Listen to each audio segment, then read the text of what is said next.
I swear, every single horror movie ever made starts with some idiot saying, "Hey guys, wouldn't it be hilarious if we stayed inside this creepy abandoned place after dark?" And you know what? I used to sit on my couch stuffing my face with chips, screaming at the screen. I would literally yell at the television, telling those characters they absolutely deserved whatever demon was about to drag them into the basement. Well, the joke is entirely on me, because apparently I am that idiot. I am the one making the terrible decisions. My name is Shirley. And up until this whole disaster happened, I consider myself a pretty rational person. I was the prey one in my friend group, the one who would walk into a dark room first, the one who didn't jump when a door slammed in the wind. But let me tell you, bravery is really just a lack of imagination until you are actually staring at something that should not exist. Alright, it all started on a totally normal Tuesday. My two best friends, Majo and Ashley, and I were sitting in the courtyard of our institute, just eating our lunch and complaining about classes. The sun was shining, people were laughing, and everything felt completely safe and normal. Majo, who has always had this chaotic energy and a terrible habit of coming up with the worst ideas known to mankind, suddenly got the sparkle in her eye. She leaned across the table, knocked over half my fries, and whispered that we should hide in the building and stay overnight. Now, normally I would have told her she was out of her mind, but there is a specific building at our institute, a smaller, older annex tucked away in the back, where nobody ever goes. It is completely off limits. Naturally, because we were bored teenagers, telling us not to go somewhere was basically a VIP invitation. I looked at Ashley, expecting her to be the voice of reason because she is usually terrified of her own shadow. But nope, Ashley just shrugged and said it sounded like an adventure. We knew we could not do it alone, so we decided to rope the guys into it. We found Leonel and Leandro hanging out near the lockers. Leonel is the kind of guy who acts tough but secretly sleeps with a nightlight, and Leandro is our resident skeptic. Leandro is a guy who will try to scientifically explain why a ghost is just a draft or swamp gas or whatever. We pitched the idea to them, and they were in. The plan was set. When the final bell rang and everyone started pouring out of the gates, the five of us slipped away. We found a dusty old storage closet near the gym and crammed ourselves inside, waiting for the teachers, the janitors, and the security guards to clear out. We sat in the dark for what felt like 3 years, my leg falling asleep, Leandro breathing heavily through his nose, and Majo holding back giggles. Finally, the silence outside got heavy. The kind of heavy silence that tells you the building is completely empty. We crept out of the closet, and let me tell you, an empty school at night is a completely different universe. The hallways that were bright and loud just a few hours ago were now these long, cavernous tunnels filled with shadows. Every step we took echoed like a gunshot. We made our way to the restricted annex. The air in there felt stale, like it had not been breathed in years. We were heading for the third floor. Why the third floor? Because of Fabiola. Every school has a legend, and ours was about a little girl named Fabiola who supposedly died in the chemistry lab on the third floor decades ago. Some people said it was an accident, some people said she just vanished, but the story was that if you went up there at night, you could still hear her playing. So, being the absolute geniuses that we are, we went straight to the third floor. We sat down right in the middle of the hallway, just outside the dusty glass doors of the old laboratory, and decided to play a game to pass the time. I cannot even remember what we were playing, probably some stupid truth or dare, because we were trying to act brave. We were laughing, keeping our voices low when it happened. It was faint at first, so faint that I thought it was just the wind whistling through the cracks in the old window panes. But then it happened again. A laugh. It was the high-pitched, distinct giggle of a little girl. It echoed down the hallway from the pitch-black darkness near the stairwell. All five of us froze. My heart did this horrible little flip in my chest and I felt the blood drain from my face. Leandro, true to form, immediately roles hacías. Diciendo, no hay nothing. Kuci vet că mă poartă mia pita interratez de carcina. Het pe tot de scherzi că prom corăvi să foli. Dito anos getting for set that tavis. I wanted to believe him, I really did. I convinced myself that my brain was just playing tricks on me. But Leandro was not buying it. He shifted uncomfortably on the floor, looking over his shoulder into the dark. He wrapped his arms around his knees and whispered that he felt like someone was watching us. I tried to laugh it off, but honestly, the back of my neck was prickling. As a girl, you learn to trust that instinct, that heavy, uncomfortable feeling of eyes on you. Leandro sighed loudly, standing up and dusting off his jeans. He told Leandro he was suffering from pareidolia, which is basically when your brain makes up patterns or faces in the dark that are not really there. I remember thinking, wow, thanks for the vocabulary lesson, Leandro, but that does not make me feel any less terrified. We decided to take a break and go downstairs to the cafeteria. We figured the change of scenery would help calm everyone down. The cafeteria was on the ground floor, closer to the street, and it felt a lot less oppressive than the third floor. We actually managed to relax for a bit. We raided one of the vending machines that had a broken lock, eating stale chips and joking about how we were the worst ghost hunters in history. The tension dissolved and we went right back to feeling like stupid teenagers having a fun sleepover. But the universe has a really twisted sense of humor.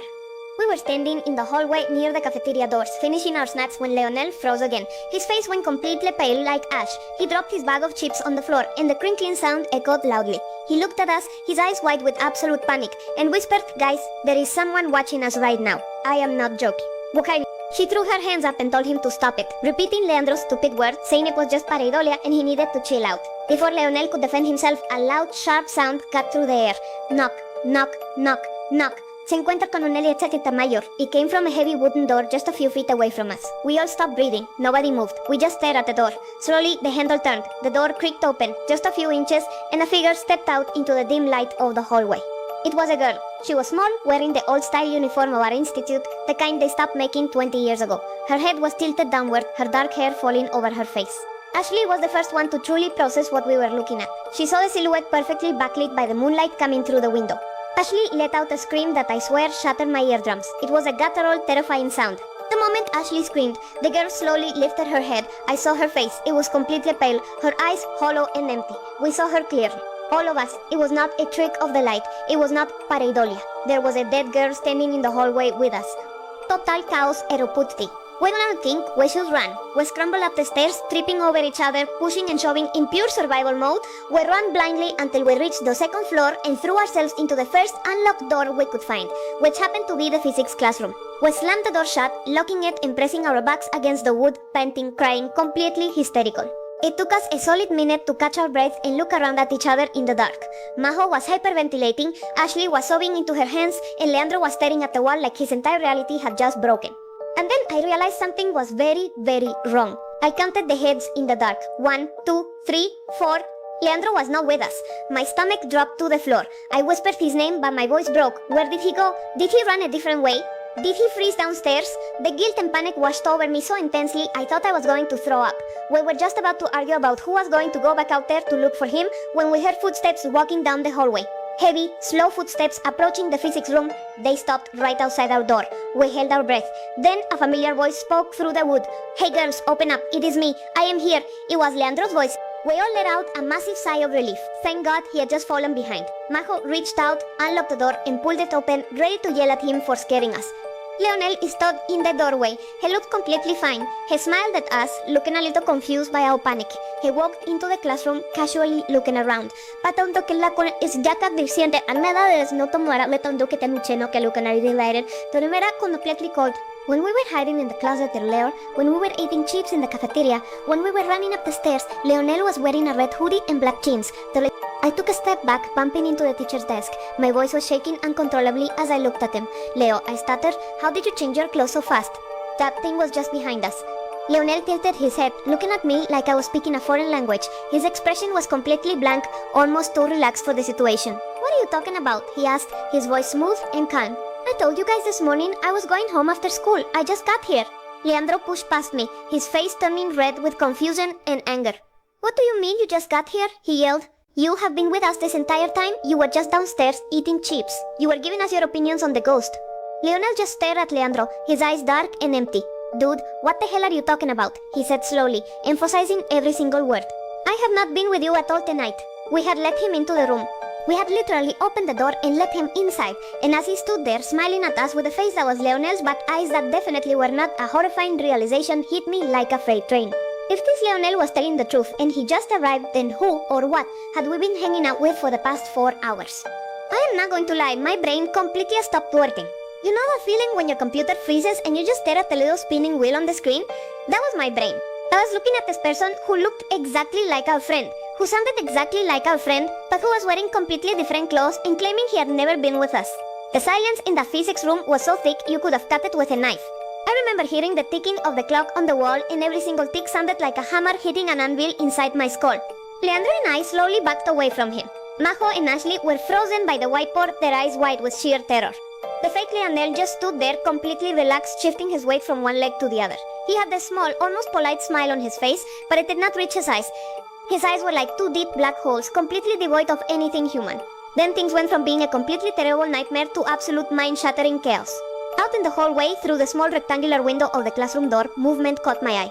Someone was walking toward our room. No, not someone, 2 figures. The hallway was dimly lit by the streetlights outside, casting long warped shadows across the linoleum floor. As they got closer, my breath hitched in my throat. It was the girl. It was Fabiola. She was still wearing that dusty, outdated institute uniform. Her skin was the color of old chalk, and she walked with this weird, disjointed limp, like a puppet with broken strings. But that was not the part that made my stomach drop into my shoes. It was what she was carrying. or rather, who she was dragging. In her pale thin hands, she was clutching the collar of a red hoodie. Inside the red hoodie was Lionel, the real Lionel. He looked completely unconscious, his head rolling to the side, his arms dragging limply against the floor. Omi pointed at the window, my hand trembling so violently I could barely keep my arms straight. Everyone turned to look. We saw Fabiola stop right outside our door, holding our unconscious friend like he weighed absolutely nothing. The fake Lionel, the thing standing inside the room with us, slowly turned his head to look at the window. He did not look surprised. He did not look scared. Instead, his polite little smile stretched into this horrible white unnatural grin that showed way too many teeth. He let out a low chuckle that sounded like grinding stones, and he said, in a voice that was suddenly much deeper and older than our friends, I see you finally met my friend. Pure adrenaline is a crazy thing. I always thought if I was ever in a life or death situation, I would just pass out on the floor and let whatever monster eat me. But in that exact second, survival instinct took over completely. I did not even think about what I was doing. Leandro and I locked eyes, and without saying a single word, we just knew. Leandro lunged forward and grabbed the fake Lionel by the shoulders.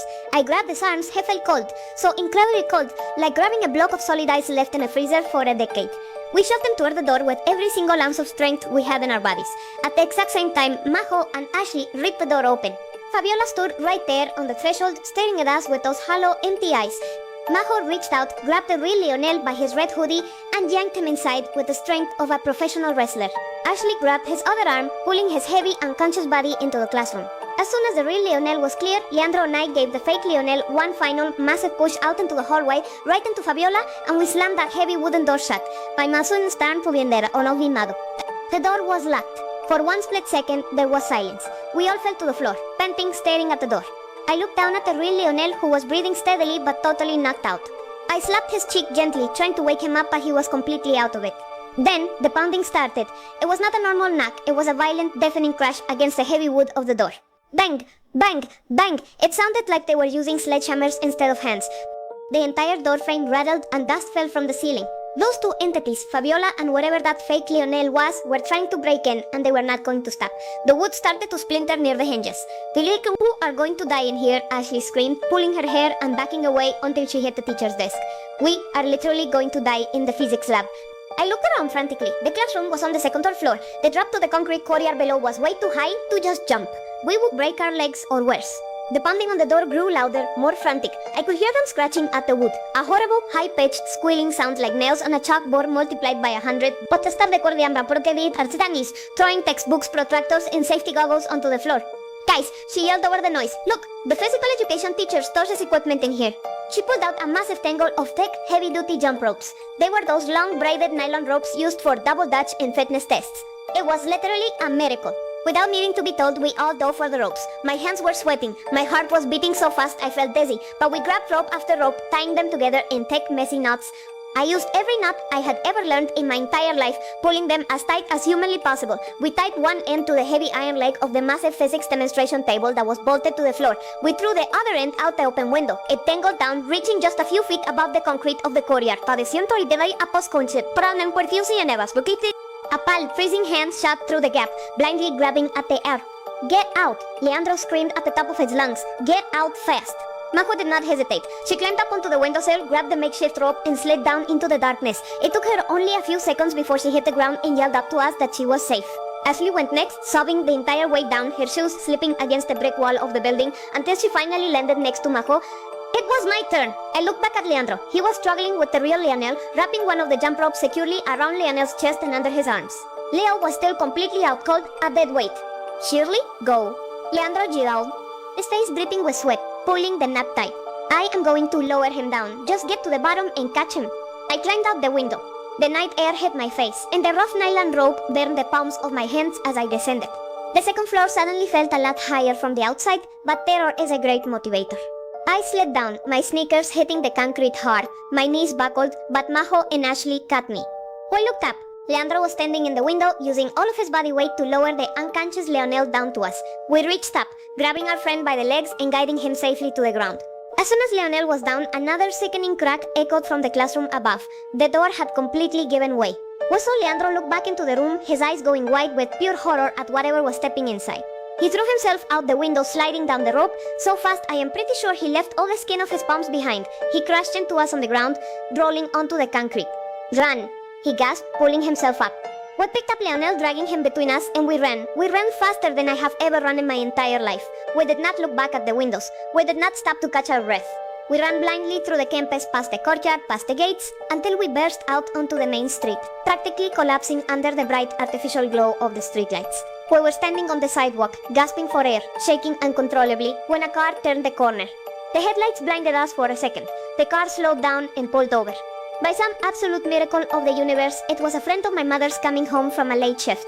He rolled down the window, looked at the five of us, battered, bruised, covered in dust, holding an unconscious boy, and his jaw dropped.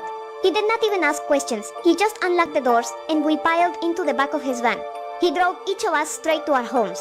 Yanel woke up in the car, extremely groggy, complaining that he had a massive headache and asking why he was not in his bed.